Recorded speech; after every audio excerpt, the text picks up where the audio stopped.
KREDF news ചാനലിലേക്ക് ഏവർക്കും സ്വാഗതം.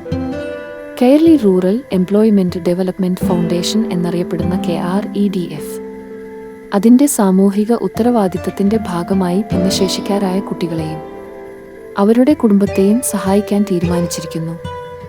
നിലവിൽ KREDFിൽ ഭിന്നശേഷിക്കാരായ 60ഓളം കുടുംബങ്ങളുണ്ട്.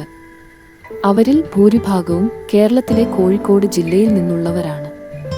കുട്ടികൾ ശാരീരികമായോ മാനസികമായോ വെല്ലുവിളി നേരിടുന്നവരാണ്. ആത്യന്തികമായി ഭിന്നശേഷിയുള്ള കുട്ടികൾ മറ്റേതൊരു കുട്ടികളെയും പോലെയാണ്.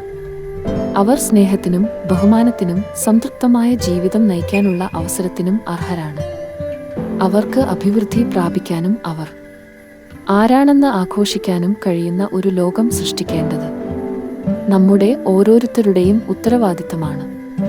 സെറിബ്രൽ പാൾസി, ഓട്ടിസം, ബുദ്ധിമാന്ദ്യം അല്ലെങ്കിൽ ശാരീരിക വെല്ലുവിളികൾ എന്നിവയാൽ അവരുടെ സാധാരണ വളർച്ച വെല്ലുവിളിക്കും ചോദ്യത്തിനും വിധേയമാണ്. ഈ കുട്ടികളുടെ രക്ഷിതാക്കൾ അനുദിനം അനുഭവിക്കുന്ന മാനസിക ആഘാതം സങ്കല്പിക്കാൻ പോലും കഴിയില്ല. അവരുടെ ജീവിതത്തിന് ശേഷം അവരുടെ കുട്ടിയുടെ ഭാവി എന്തായിരിക്കും എന്നത് ഒരു ഭിന്നശേഷിയുള്ള കുട്ടിയുടെ മാതാപിതാക്കളെ രാവും പകലും വേട്ടയാടുന്ന ഒരേയൊരു കത്തുന്ന ചോദ്യമാണ്. ഈ പ്രശ്നത്തിന് യാഥാർത്ഥ്യബോധമുള്ള പരിഹാരം കണ്ടെത്താൻ മുൻകൈയെടുക്കേണ്ടത് നമ്മളെപ്പോലുള്ള ഒരു പരിഷ്കൃത സമൂഹത്തിന്റെ ഉത്തരവാദിത്തമല്ലേ?